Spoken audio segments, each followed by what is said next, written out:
Nós saudamos a todos com a paz do Senhor. Hoje nós estamos meditando no Evangelho segundo Mateus, no capítulo 16, do verso 13 ao 16. O nosso tema, quem é Jesus? O texto bíblico nos diz assim: chegando Jesus à região de Cesareia de Filipe, perguntou aos seus discípulos: quem os homens dizem que o Filho do Homem é? Eles responderam: alguns dizem que é João Batista, outros Elias, e ainda outros Jeremias ou um dos profetas. E vocês? Perguntou ele. Quem vocês dizem que eu sou?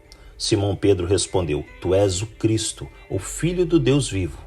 Meus amados, esse trecho da palavra relata que Jesus e seus discípulos chegaram à região de Cesareia de Filipe, uma pequena cidade no interior, localizada ao pé do Monte Hermon, cerca de 40 quilômetros ao norte do Mar da Galileia.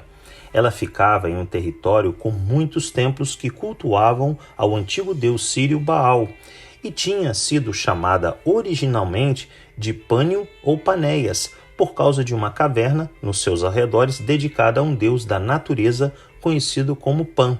Filipe, filho de Herodes o Grande, tetrarca daquela região e que governava os domínios de Panéias, ao ampliá-la e embelezá-la, mudou seu nome para Cesareia, para homenagear o imperador César Augusto, e depois acrescentou seu próprio nome, Filipe, para distingui-la de outra Cesareia marítima, situada na costa nordeste do mar do Mediterrâneo. Atos 10:1. Assim, Cesareia de Filipe era uma cidade conhecida por se render a adorações pagãs, a doutrinas de homens e a valorização do poder humano. Talvez por essas razões, ao chegar ali, o Senhor aproveitou que estava a sós com os discípulos para perguntar a eles como ele era identificado e conhecido pelas pessoas de forma geral. Em suas respostas, os apóstolos demonstraram que o povo tinha diferentes entendimentos sobre ele. Alguns, como o tetrarca Herodes Antipas, acreditavam que ele era o profeta João Batista, que havia ressuscitado dos mortos, Mateus 14, de 1 a 2. Para outros, ele era o profeta Elias, que no passado foi levado ao céu sem passar pela morte, foi arrebatado e tinha sido anunciado pelo profeta Malaquias que retornaria antes da aparição do Messias, Malaquias 4, de 5 a 6. Outros pensavam que o Senhor era o profeta Jeremias, como também um precursor do esperado enviado de Deus. E outros ainda pensavam que o Senhor era um dos profetas da antiguidade que tinham sido ressuscitados para preparar o caminho para a consumação do plano divino, enviar o Messias. Depois de ouvir as importantes opiniões da multidão, o Senhor quis saber de seus próprios discípulos o que eles acreditavam ser ele. Talvez por um instante os 12 tenham ficado em silêncio, pensando o que responder para o mestre. Mas Pedro, usado pela graça divina, em sua lealdade, não hesitou e pela primeira vez no colégio apostólico declarou com convicção diante de seus companheiros: tu és o Cristo, o Filho do Deus vivo.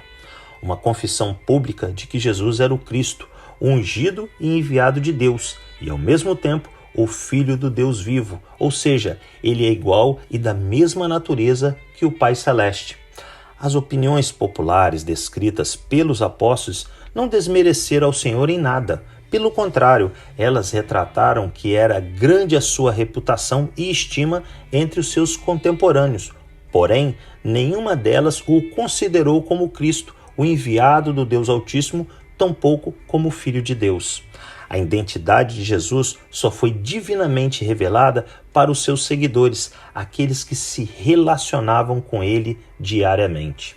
Assim como naqueles dias, a sociedade contemporânea tenta enaltecer os feitos humanos de tal forma que coloca o homem no centro de todas as coisas. Porém, o evangelho que conhecemos não é antropocêntrico.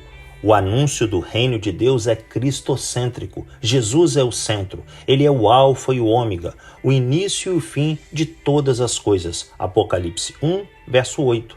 No meio judaico-cristão, Muitos veem Cristo como um bom homem, misericordioso, piedoso, outros como um profeta de Deus. Mas para os que o buscam continuamente, que se submetem aos seus ensinos e vivem experiências em sua presença, não há outra forma de defini-lo, a não ser a de confessar que ele é o Cristo, aquele que foi enviado para nos salvar e como Filho de Deus que nos possibilita a viver eternamente no reino celestial.